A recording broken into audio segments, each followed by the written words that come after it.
Olá e seja bem-vindo ao canal F Fácil, aqui quem fala é Diogo, e aqui mais um fechamento do iFix. Hoje é fechamento dia 21 de julho.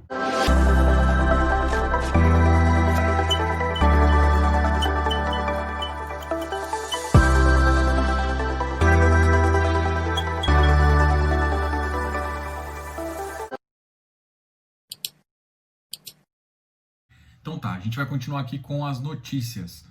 Depois a gente fala um pouquinho do iFix, como sempre, e eu vou fazer alguns comentários no meio aí. Bom, a notícia bem interessante hoje sobre o Ibovespa, ele bateu 104 mil pontos, e isso mostra indecisão. Ontem ele estava em 104, hoje ele está em 104. Na verdade, teve uma leve queda de menos 0,11%. O mercado ficou sambando. Um dos motivos foi justamente que o Paulo Guedes entregou a reforma tributária. Bom, inicialmente o que mostra é o seguinte: o mercado está indeciso. Ele acha que pode ser uma boa, mas ele tem que ver o que realmente vai acontecer no Congresso. Justamente porque tem pontos bons e pontos negativos. Vamos supor que o Congresso, para você entender, vamos supor que o Congresso veta um reajuste, né, para diminuir os impostos da empresa, mas vote sim para o imposto de dividendos. Significa mais taxação ainda, e isso é negativo. Mas, ao mesmo tempo, se ele votar assim para os dois, pode ser que, diminuindo uma carga tributária, as empresas tenham um potencial muito maior para crescer, e isso pode ser bem positivo para a empresa, entendeu? Então, essas duas visões estão conflitando, e hoje mostra isso bem, relativamente isso na Bolsa. A Bolsa realmente ficou ali conflitando entre positivo e negativo. O dólar hoje caiu fortemente, ou seja, o mercado externo tem ajudado a gente. O dólar caiu 2,58%, chegando a 5,21%. Ó, a gente está num caminho bem interessante. Então, a reforma tributária, para mim, é um passo importante. A grande questão toda é o seguinte, e eu acho ele muito inteligente por isso. Ele vai começar pelo fato onde eles têm mais concordância ali. Então, ele vai partir assim: você concorda em tirar alguns impostos? Acho que PIS, COFINS, ele falou que ia criar o IVA. Então, o IVA é um ponto comum ali entre todo mundo. Então, ele vai começar por isso e depois vai atacando cada um outro. Dá para a gente ter uma reforma tributária. Bom, a ideia dele é muito boa e isso faz sentido. A grande questão é que, por conta de vetos e outros mais, pode ser que mesmo uma boa proposta vire um plano lixo. Infelizmente é assim. Mas a gente tem que torcer para o Congresso ter... eu tenho umas preocupações em termos de Congresso, porque começa agora a entrar os lobistas de alguns setores. Aí imagina, deixar um setor forte de um lado, de fora de um impacto, isso vamos ver como é que vai vir aí. Mas no geral, a gente está bem animado. Tanto é que o iFix hoje teve uma leve alta, e a bolsa realmente refletiu também uma leve baixa. Vou falar um pouquinho do iFix. Primeiro a gente começa sempre com os ativos que tiveram pior desempenho, depois a gente vai falar dos ativos que tiveram melhor desempenho. HGCR caiu 1,47% para 100,50%. Inclusive hoje foi uma pergunta isso no canal do Instagram, dá uma checada lá, eu vou deixar aqui embaixo na descrição justamente para você acessar lá. Faz parte, faz sentido. O que vocês às vezes não entendem é que tipo, aqui normalmente eu faço os vídeos, né? Eu acho que eu consigo comunicar muito melhor com vocês. E lá eu deixo algumas informações mais básicas, ao mesmo tempo que muitos dos vídeos que vocês estão vendo aqui, quem escolhe são lá. Então, tipo, eu uso as redes sociais complementares. E a gente sempre também fala no podcast. Quem está me escutando isso, um abraço aí do Cash Fácil, justamente o nosso podcast. Quem não está vendo em vídeo, é interessante também, se você gosta de escutar, acessa nosso podcast aí. A gente ficou bem importante aí no Spotify. Obrigado aí, pessoal do Spotify. Bom, eu tive uma pergunta no Instagram hoje sobre HGCR. Ainda compensa? Bom, a minha questão é o seguinte: a Credit Suisse não tende a mudar muito o tipo de oferta que ela vem. A oferta está bem mais cara, está 104, e hoje o preço está 100. Vai ser até difícil eles conseguirem tirar alguma coisa do papel. Tanto é que eu acho que por isso que eles estão até esperando um pouco para fazer o anúncio definitivo. Eles já soltaram que vão fazer, já está aprovado em Assembleia, mas eles não soltaram o anúncio definitivo. Antes de entrar aqui, eu entrei no site para ver se já tinha o anúncio preliminar e não tem ainda. Então, assim, teve uma questão também em relação ao relatório gerencial, que alguns CRIs eles perdoaram a amortização, não os juros, ou seja, os juros dos caras têm que continuar pagando. Isso dá uma impactada. Então, se você vai entrar no ativo, você pode querer fazer um desconto aí, e isso pode ser problemático. Para mim, é um ativo ainda bem quisto, tem um histórico bom e é um ativo para ficar de olho. Eu não acho que essa oferta vai ficar muito boa, teria que pensar numa reprecificação, até porque vai ser, por exemplo, vai ser mais ou menos o caso do Vigip, né? Que você tem um ativo, inclusive o direito pode ser negociado também, pelo que estava na proposta inicial, e aí sim ele vai ficar abaixo. Então, assim, ele está, na verdade, cobrando do 104, 3,3, alguma coisa assim, é a taxa de distribuição. Então, na verdade, o preço que veio mesmo é 101. Pode ser que eles, assim, seria uma coisa inteligente, e eu já vi alguns fundos fazer, seria ele liberar essa taxa de distribuição para quem é cotista, né? Para mim faz todo sentido. Por que eu vou pagar distribuição sendo que eu já sou cotista? Na verdade, tipo assim, o cara eu já pago o escriturador que sabe a minha posição e depois é só ele distribuir. Ele não tem que fazer nenhum esforço ali, né? Mas, de qualquer jeito, também isso não é errado, porque é a prática do mercado. Às vezes cobrar de tudo, mas eu já vi alguns casos de, em algumas etapas, ele inibir. Então, seria uma tática interessante, que aí no 101 ficaria mais interessante, mas mesmo assim, 101 e o mercado 150, mesmo assim ainda fica difícil entrar. Bom, o VP dele é 105, então tá uma taxa abaixo do VP, mas eu já comentei que a gente está com uma questão de crédito aí que dá uma complicada, tá? Assim, eu não gosto, assim, para mim é um ativo bom ainda, então faz sentido. Só que, assim, hoje em dia do crédito, e por conta principalmente do relatório gerencial ter falado de uma reorganização da amortização, pode gerar uma certa dúvida aí em parte da carteira, tá? Então, se você for entrar nesse ativo, dá uma entrada com cautela, mas as operações da Credit Suisse são muito bem amarradas, então em termos de garantia não é problema. Mas é claro que se a situação de default, mesmo que você vai ter que executar a garantia, e eu não duvido da garantia, mas demora um tempinho, isso pode ser problemático para o fundo, tá? Então, assim, no geral, eu não vejo problema, mas no curto prazo, principalmente pela exposição também CDI, pode ainda continuar com rendimentos um pouco mais baixos e hoje o pessoal não está perdoando. Até porque está tendo muita oferta no secundário, tanto de galpão, agora tem uma oferta mega de lajes corporativas e crédito também está tendo muita oferta. Então tá assim, e não tem tanto dinheiro, que você tem que entender isso. Beleza? HGFF cai também, quando cai os ativos da Credit, acaba caindo um pouco a HGFF. Mas ele caiu um pouquinho mais até do que eu esperava também. Mas assim, uma queda de 1% não é uma coisa desesperadora, não significa nem que tem fato relevante. Ele é um FOF também tranquilo, para mim, vamos só comparar ele, por exemplo. Aí, ó, ele está ainda acima do XPSF. E vamos olhar o Mogno, para mim esses três aí são os médios do tipo dele. O primeiro para mim é HFOF e RBRF. O HFOF está na frente, tá? Essa é a minha opinião. MGFF, 92.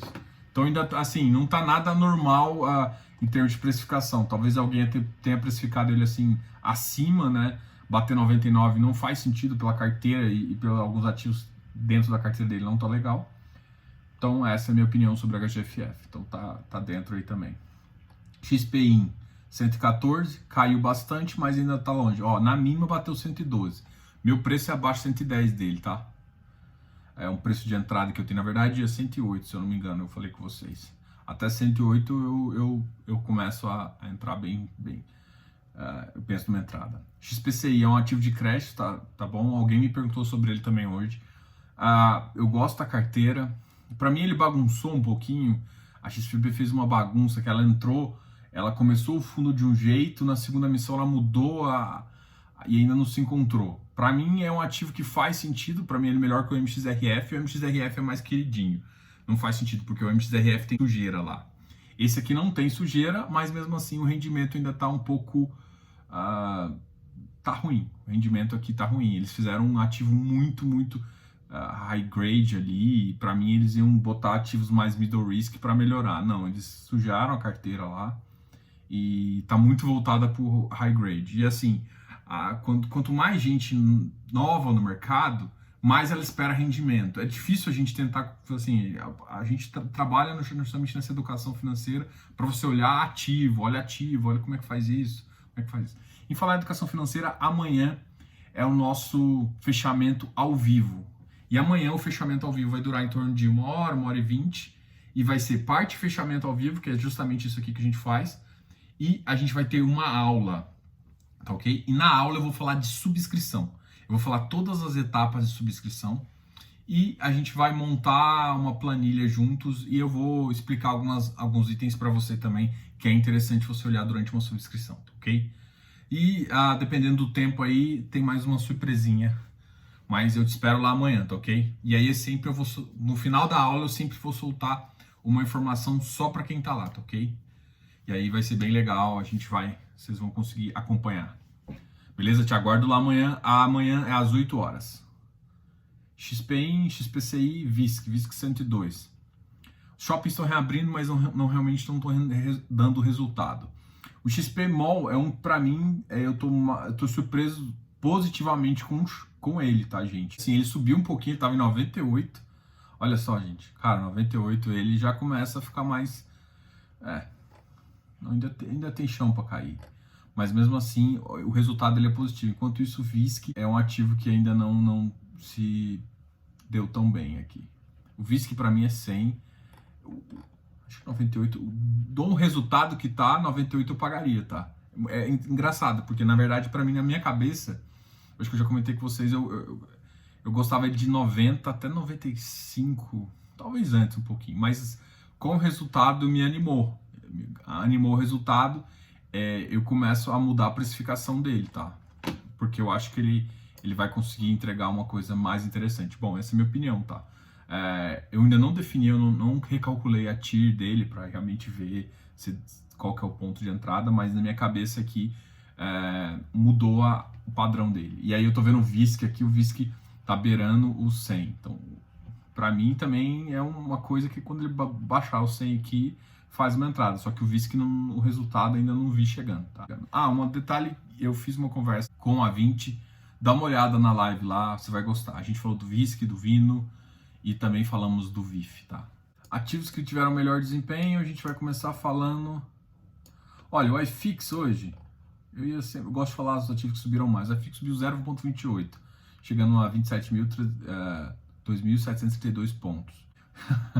O HLOG. O HLOG subiu. Gente, o HLOG caiu por causa de... Eu ontem tinha falado que podia ser alguma coisa, por causa dos contratos também. É um fato relevante, mas a grande questão é que esse ativo aqui tem um mega spread.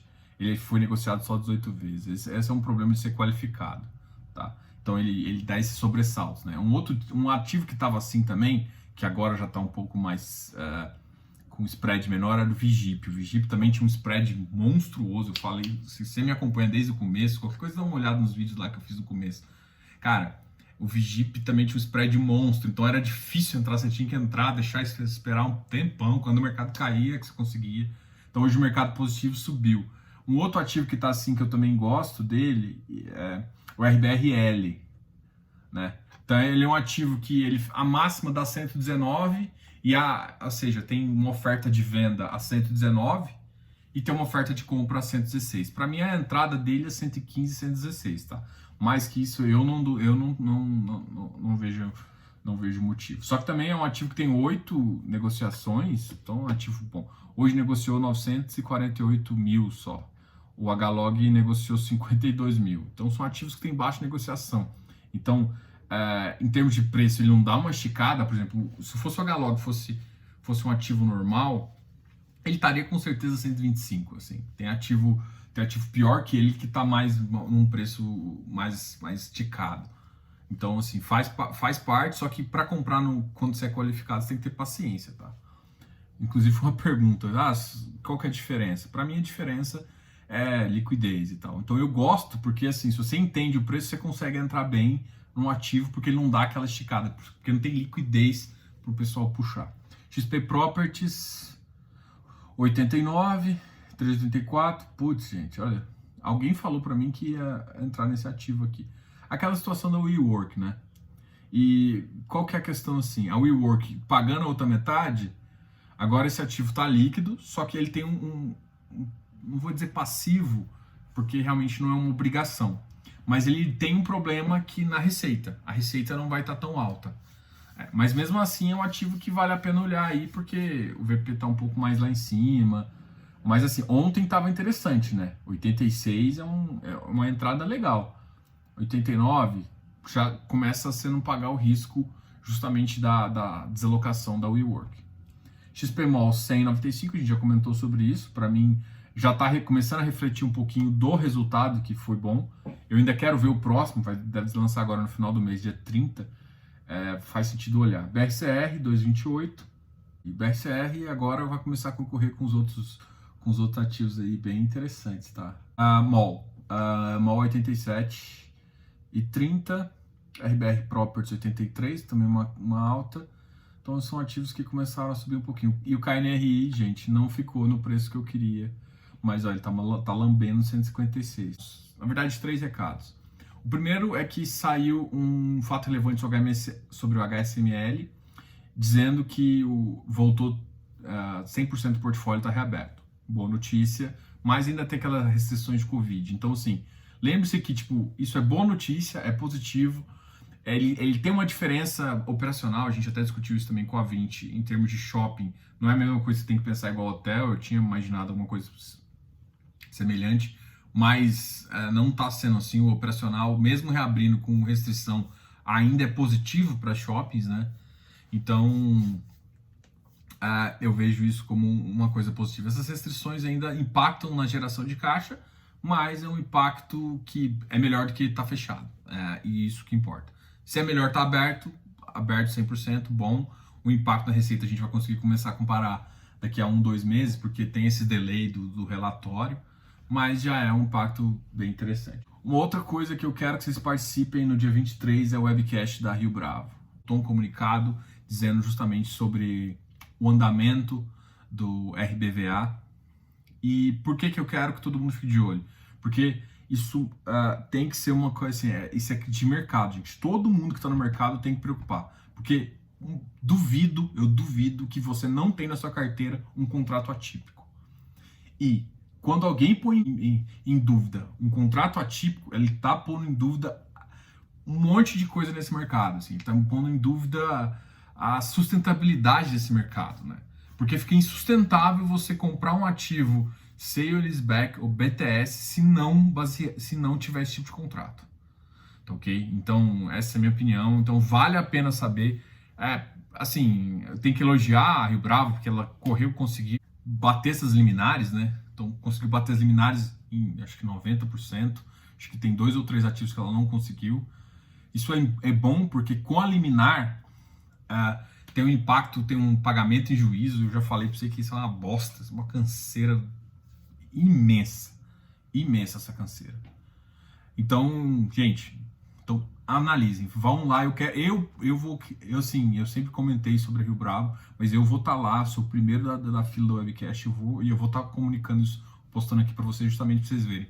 Eu quero que todo mundo que tem FI vai lá, porque é importante você participar disso, porque bota em xeque contrato atípico. É isso que o Santander está fazendo. E assim, eu tô assim, possesso com o Santander. Eu vou ver se eu coloco o link aqui na descrição desse webcast da Rio Bravo, justamente porque eu quero que você participe. Mas agora vamos fazer uma pergunta. Vou pegar uma pergunta do YouTube. Eu gostei do mau sentido dessa pergunta. Essa pergunta, ela é engraçada, e eu até repliquei ela pro Instagram, tanto que eu acho que é interessante vocês entenderem. O que começou a acontecer? Bolsa subindo e o FI caindo. E aí alguém vai e me pergunta assim: o pessoal tá largando FI, deixando de comprar FI ou vendendo FI para entrar em ação? Essa foi a pergunta. Resposta: não faz sentido. Por quê? Se você tá largando FI, provavelmente a pessoa que perguntou, e isso não é uma bronca não, gente, isso é só uma visão, tá? Se você tem FI, ele tem que compor sua carteira diferentemente de sua carteira de ação. Por mais que a gente bota num pacotão chamado renda variável, é um mercado imobiliário. É isso que você tá atrelando. Então, o outro, você pode ter até mercado imobiliário, tem, mas é isso que você tem que entender, é o mercado. Então, a correlação é totalmente diferente. E outra, empresa, uma SA, ela tem uma geração de caixa totalmente diferente, ela paga uma distribuição totalmente diferente. É uma tributação especial, enquanto o FI não. Ele tem que distribuir 95% de caixa, os múltiplos dele são mais baixos. Para mim, são mercados. Porque tem parte imobiliária aqui, então tem uma parte que pode até ser correlacionada.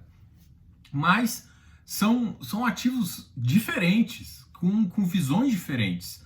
Uma visão de IPCA, o outro é visão de crescimento. Então, um importa o crescimento da empresa, a visão, a governança de uma forma muito mais adequada. Então, tipo, ela pode criar várias linhas de produto, segurar dinheiro, usar para reinvestir. Então, ela tem vários mecanismos aqui dentro da SA que o FI não tem. O FI é um produto financeiro.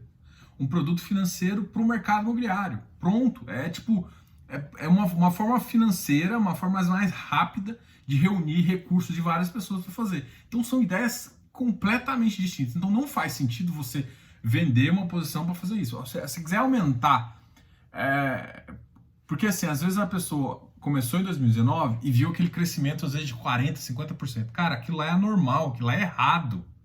Não é isso que é mercado imobiliário.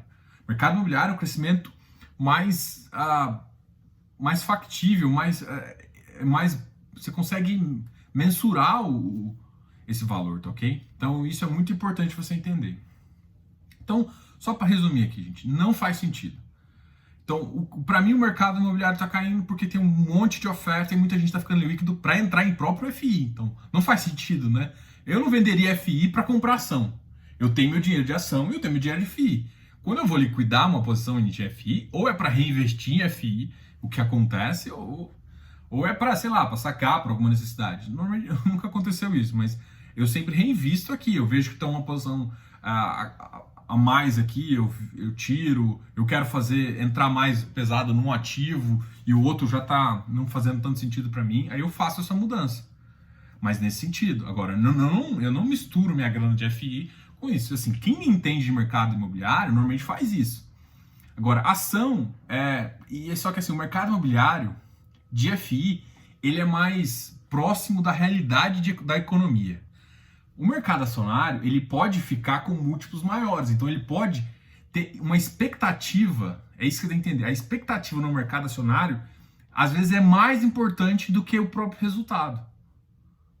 Como assim, Diogo? Estou falando assim, se a expectativa é boa de futuro, o pessoal começa a pagar prêmios acima da economia justamente para fazer, isso é certo ou errado? Bom, eu não sei, a gente, pela teoria de dar o preço é o que manda. Eu vou nessa filosofia, nesse sentido. Se o preço é o que manda, a tela é o que você vê. Então, assim, é legal essa ideia. Enfim, se isso é o preço justo, beleza.